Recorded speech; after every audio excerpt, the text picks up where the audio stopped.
Imaginez un peu, une énigme familiale qui traverse les siècles. Un seul nom, deux lignées et absolument aucune preuve papier pour les relier. Aujourd'hui, on va découvrir comment une simple goutte de salive peut carrément réécrire l'histoire. Voilà, c'est ça, le cœur du mystère, Levasseur. Un nom de famille, mais qui semble correspondre à deux lignées bien distinctes au Canada. Et pendant des années, les généalogistes se sont posé la même question. Mais alors, ces deux familles ont-elles un lien? Bon, alors plantons le décor. On parle d'une des grandes familles souches du Canada, les Levasseur. Sauf que cette histoire de famille, eh bien, elle a un énorme point d'interrogation. Le problème, il est là. D'un côté, Pierre Levasseur, de l'autre, Laurent Levasseur. Deux pionniers, deux patriarches. Mais les documents d'époque, les registres paroissiaux, enfin tout ce que les généalogistes adorent éplucher, eh bien rien. Rien du tout ne permettait de prouver un lien de parenté entre eux. Un vrai casse-tête historique. Et c'est là, bien sûr, que la science moderne entre en jeu. Quand les archives papier ne peuvent plus rien dire, il faut se tourner vers une archive bien plus ancienne, bien plus profonde. Une archive inscrite en chacun de nous, notre ADN.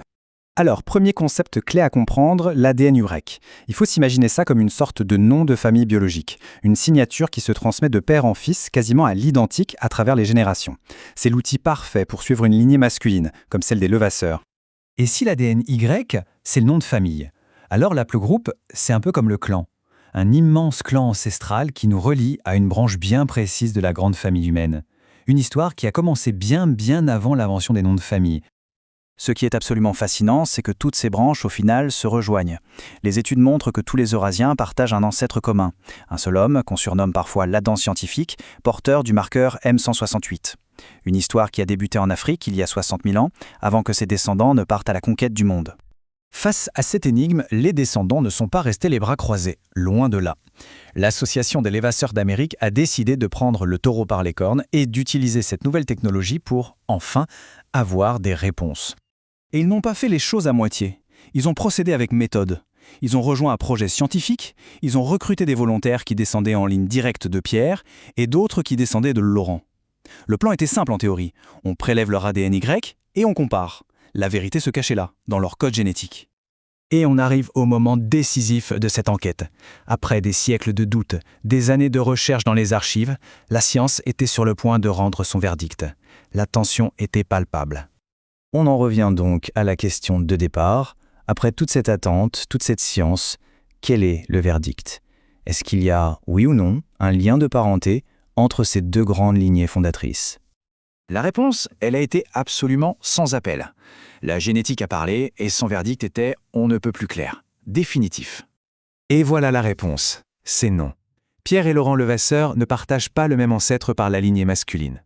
C'est là que tout se joue. Leurs signatures génétiques appartiennent à deux clans ancestraux complètement différents. Pierre, c'est l'aplogroupe I. Laurent, c'est le R1b. Ce ne sont pas juste deux familles, ce sont deux histoires, deux origines totalement distinctes. Et c'est là que ça devient passionnant, parce que chaque haplogroupe raconte une histoire. Pour Pierre, son haplogroupe I pointe directement vers la Scandinavie. Ses ancêtres étaient très probablement des Vikings qui se sont ensuite installés en Normandie. Une histoire d'explorateurs, de conquérants, inscrite dans ses gènes.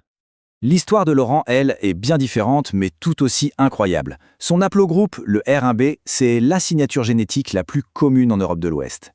Ses racines plongent au cœur des anciennes populations d'Europe occidentale, peut-être même celtiques. Au final, cette enquête a résolu un mystère familial, c'est certain.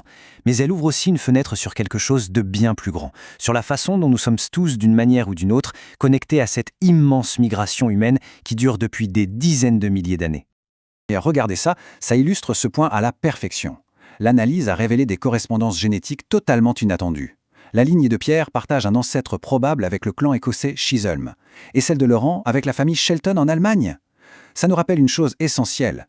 Nos noms de famille sont une invention récente. Nos liens génétiques, eux, sont bien plus anciens et bien plus vastes qu'on ne l'imagine. Il y a une citation qui résume parfaitement tout ça.